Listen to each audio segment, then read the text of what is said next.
اسلام آباد کے sector F10 میں فلیٹس کا ایک ٹاور تھا، مارگلا ٹاور۔ یہ ٹاور 8 اکتوبر 2005 کے زلزلے میں زمین بوس ہو گیا تھا اور اس کے ملبے میں 74 مرد، خواتین اور بچے دفن ہو گئے۔ مارگلا ٹاور کی تیسری منزل پر ایک خاندان رہتا تھا۔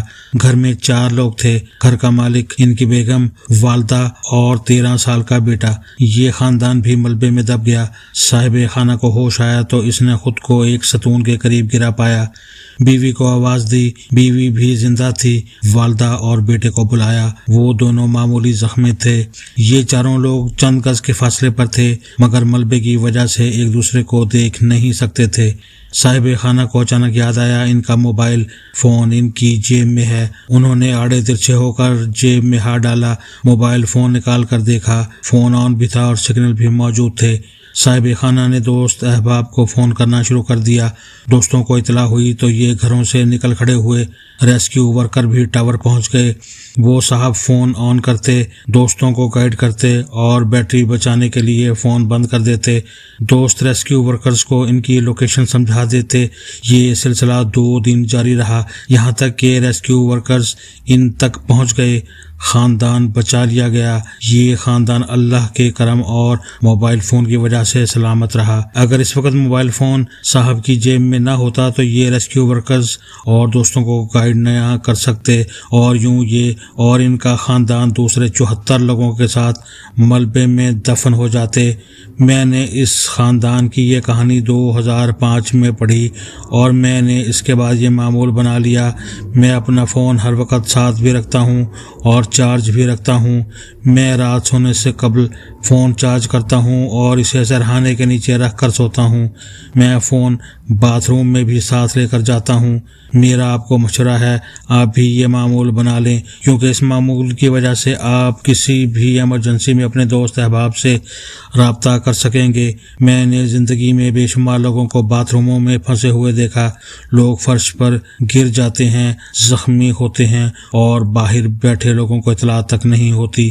ہمارے باتھ رومز کے دروازے بھی بعض اوقات جام ہو جاتے ہیں یا دروازہ کھولتے وقت ان کا ہینڈل نکل جاتا ہے یا ہم نے پورے جسم پر صابن لگایا ہوتا ہے اور پانی ختم ہو جاتا ہے۔ ہمارے پاس اگر اس صورتحال میں موبائل فون ہوگا تو ہم کسی نہ کسی شخص کو اطلاع دے دیں گے، ورنہ دوسری صورت میں ہم ہوں گے اور ہماری ابتر حالت ہوگی۔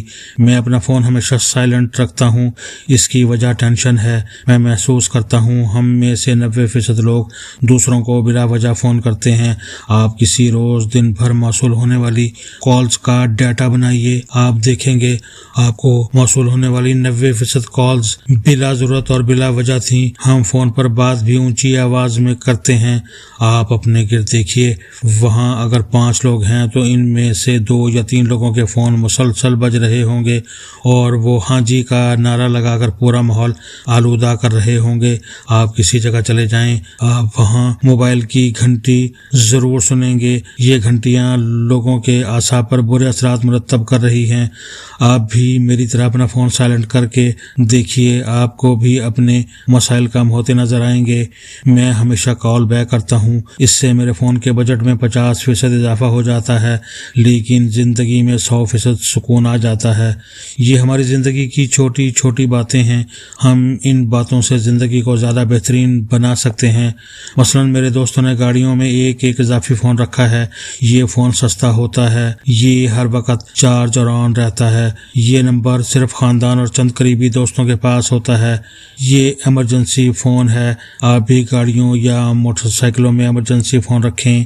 یہ فون ایمرجنسی میں آپ کا معاون ثابت ہوگا۔ آپ خواہ کسی بھی عمر کے انسان ہیں، آپ تھیلا، بیگ یا بریف کیس کو اپنی زندگی کا حصہ بنا لیں۔ آپ کا ہینڈ بیگ آپ کا بہترین دوست ثابت ہوگا۔ آپ بیگ میں اپنی تمام ضروری اشیاء رکھیں۔ آپ اس میں تھوڑی سی نقدی رکھ لیں۔ آپ اس میں ایمرجنسی ادویات رکھیں۔ آپ اس میں موبائل فون کا چارجر رکھیں۔ آپ اس میں کنگھی، tissue paper papers, chewing gum, diary, کاغذ، قلم اور اپنی چیک بک بھی رکھیں۔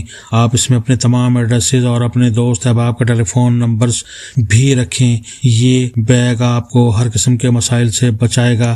آپ کو مارکیٹ سے ہر قسم کے ہینڈ بیگ مل جاتے ہیں۔ آپ کندھے پر لٹکانے والا کپڑے اور چمڑے کا خوبصورت بیگ بھی لے سکتے ہیں، اور لیپ ٹاپ بیگ بھی، بریف کیس بھی اور سمارٹ ہینڈ بیگ بھی۔ یہ بیگ اٹھانے میں آسان، دیکھنے میں خوبصورت اور سائز میں چھوٹا ہونا چاہیے۔ آپ اپنے بچوں کو بھی بیگ کی عادت ڈالیں۔ یہ عادت انہیں ذمہ دار بھی بنائے گی اور ان کی زندگی میں ڈسپلن بھی پیدا کرے گی۔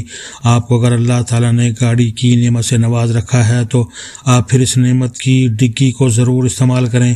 آپ ڈگی میں چھتری، چھوٹا ٹول باکس، ٹارچ، آگ بجھانے کا سلنڈر، جاگرز، رین کوٹ، پانی کی بوتلیں، بسکٹ کے ڈبے اور ایک گرم جیکٹ ضرور رکھیں۔ یہ بندوبست آپ اور آپ کے خاندان کو سفر کے دوران بہت فائدہ پہنچائے گا۔ میں ملکی حالات کی وجہ سے اپنے دوستوں کو ہمیشہ مشورہ دیتا ہوں، آپ گاڑی کے فیول ٹینک کو کبھی آدھے سے نیچے نہ جانے دیں۔ فیول کی سوئی جو ہی درمیان میں پہنچے، آپ فیول ٹینک فل کرا لیں۔ یہ عادت آپ کو مسائل سے بچائے گی، کیونکہ ملک میں کسی بھی وقت فیول ایمرجنسی ہو سکتی ہے۔ ملک کے مختلف علاقوں میں اور شہروں میں روزانہ وارداتیں ہوتی ہیں، اور لوگ ان وارداتوں میں مال اور جان دونوں سے ہاتھ دھو بیٹھتے ہیں۔ ہمیں حالات کو ذہن میں رکھ کر چند چھوٹے چھوٹے اقدامات کرنے چاہیے۔ مثلا ہمیں دروازوں کی کنڈیاں مضبوط کر لینی چاہیے۔ گھر کا مرکزی گیٹ دن کے وقت بھی بند رہنا چاہیے۔ آپ پوچھیں بغیر کبھی دروازہ نہ کھولے۔ گھر میں بھی دروازے بند کر کے سوئیں۔ کھڑکیوں پر لوہے کی مضبوط سلاخیں لگائیں، اور آپ اگر افورڈ کر سکتے ہیں تو گھر کی کسی کونے میں ایک مضبوط ایمرجنسی روم ضرور بنائیں، تاکہ ایمرجنسی میں آپ پورے خاندان کے ساتھ اس کمرے میں پناہ گزین ہو جائیں۔ اس کمرے میں بنیادی ضروریات بھی ہونی چاہیے، ٹیلی فون بھی اور ہتھیار بھی۔ آپ کوشش کریں رات کے وقت گھر کا کوئی نہ کوئی فرد جاگ رہا ہو، یہ آپ کی سیکیورٹی کے لیے اچھا ہوگا۔ آج کل موبائل فون پر لوکیشن کا آپشن موجود ہوتا ہے۔ آپ اپنی اور بچوں کی لوکیشن ہمیشہ آن رکھا کریں، تاکہ خاندان آپ اور آپ کے بچوں کی لوکیشن کا اندازہ لگا سکیں۔ ملکی حالات خراب ہیں، ملک میں دہشت گردی بھی ہے، اغوا، برائے تاوان بھی، اور لڑائی جھگڑے اور چھینا جھپٹی بھی۔ ہمیں ان حالات کو سامنے رکھتے ہوئے بھی چند چھوٹے چھوٹے اقدامات کرنے چاہیے۔ آپ کا فرقہ یا آپ کا مذہب آج کے حالات میں آپ کو ٹارگٹ بنا سکتا ہے۔ آپ اگر عارضی طور پر ایسے اقدامات کر لیں جن سے دوسروں کو آپ کے مذہب یا فرقے کا اندازہ نہ ہو سکے، تو یہ آپ، خاندان اور معاشرے تینوں کے لیے بہتر ہوگا۔ آپ اپنے نام کے ساتھ وہ سابقے اور لاحقے ختم کر دیں جن کی وجہ سے آپ غیر محفوظ ہو سکتے ہیں۔ آپ پورے خاندان کے ساتھ سفر نہ کریں، اور اگر ضروری ہو تو آپ ایک گاڑی میں نہ بیٹھیں۔ خاندان کو 2 حصوں میں تقسیم رکھیں اور 2 ٹیکسیوں، 2 رکشوں، 2 بسوں، 2 ٹرینوں اور 2 گاڑیوں میں سوار کریں۔ آپ کے بجٹ میں تو یقیناً اضافہ ہو جائے گا، لیکن جان کی سلامتی بہرحال رقم سے زیادہ قیمتی ہوتی ہے۔ آپ ہڑتالوں کے دنوں میں گھروں سے نہ نکلیں، مظاہروں کی جگہوں پر کبھی نہ جائیں۔ میں نے مظاہروں کے دوران ہمیشہ بے گناہ لوگوں کو زخمی ہوتے اور مرتے دیکھا ہے۔ مظاہرین زیادہ تر عام لوگوں کی گاڑیاں توڑتے ہیں۔ آپ ایسی جگہوں سے بچ کر رہیں۔ آپ کوشش کریں آپ کے بچے باہر نہ جائیں۔ آپ گھر کے اندر ان کے بیٹھنے، کھیلنے اور ٹی وی دیکھنے کی جگہ بنا دیں۔ آپ انہیں اپنے دوستوں کو گھر بلانے کی اجازت دے دیں۔ بچوں کے دوستوں کے والدین کا نام، پتہ اور ٹیلی فون نمبر لے لیں۔ آپ کے بچے کا کوئی دوست جب آپ کے گھر آئے تو آپ اس کے والد کو فون کر کے اطلاع کر دیں۔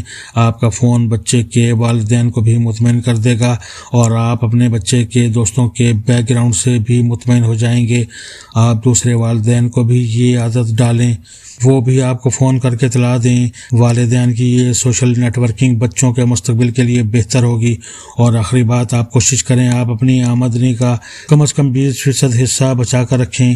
یہ بچت آپ کو آسودگی بھی دے گی، اعتماد بھی اور حوصلہ بھی۔ آپ اگر اپنی آمدنی میں بچت نہیں کر سکتے تو آپ بچت کے لیے اضافی کام کریں۔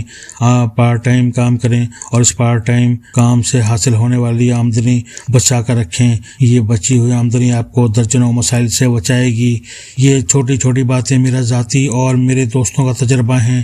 ہم نے ان چھوٹی چھوٹی باتوں سے زندگی کے بے شمار سکھ حاصل کیے ہیں۔ آپ بھی کر سکتے ہیں۔